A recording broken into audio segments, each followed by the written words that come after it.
पावसाने विश्रांती जरी घेतली असली तरी पंचगंगा नदीच्या पाणी पातळीत वाढ झाली आहे। आपण जर बघितलं तर इचलकरंजी शहरातील ही पंचगंगा नदी सध्या 60 फुटावर वाहिलेली आहे। या पंचगंगा नदीची पातळी 71 फूट इशारा पातळी धोका पातळी 72 आहे। आपण जर बघितलं तर इचलकरंजी आणि महाराष्ट्राला जोडणारा हा बारका पूल सध्या वाहतुकीसाठी बंद करण्यात आला आहे, कारण की पाणी खाली घासू लागल्यामुळे इचलकरंजी महानगरपालिका पोलीस प्रशासनाने गेल्या 2 दिवसावरून बंद केलं आहे। आपण जर बघितलं तर पंचगंगेचा रुद्र अवतार आपल्याला पाहायला मिळतोय।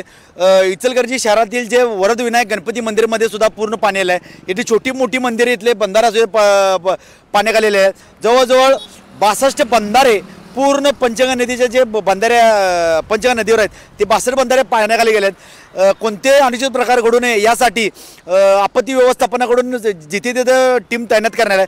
श्री क्षेत्र नरसिंहवाडी मंदिरमध्ये सुद्धा काल दक्षिण द्वार सोहळा पार पडलेला आहे। आपण जर बघितलेलं तर पंचगंगा नदीनं आता पात्राबाहेर पडलेलं आहे, शेतामध्ये पाणी गेलेलं आहे, शेतीचं मोठं नुकसान झालं आहे।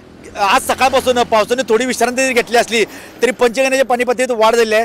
राधानगरी धरणातून सध्या 4000 क्युसेस पाणी सोडल्यामुळे पंचगंगेची पाणी पातळी वाढली आहे। तर एका बाजूला जर बघितलं कृष्णा आणि पंचगंगेच्या पातळीत झपाट्याने वाढ होऊ लागल्यामुळे त्यामुळे आलमट्टी धरणातून सुद्धा सध्या 10000 क्युसेस पाणी सोडले जाते। त्यामुळे शिरोळ तालुक्यातील आणि सांगली जिल्हा आणि कोल्हापूर जिल्हा काहीचा दिलासा मिळाला।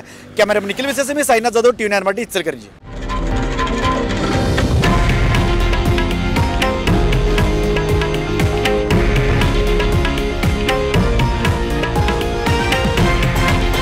हे आहे देशातील नंबर 1 न्यूज नेटवर्क आणि आपण पाहत आहात TV9 मराठी, एकमेव।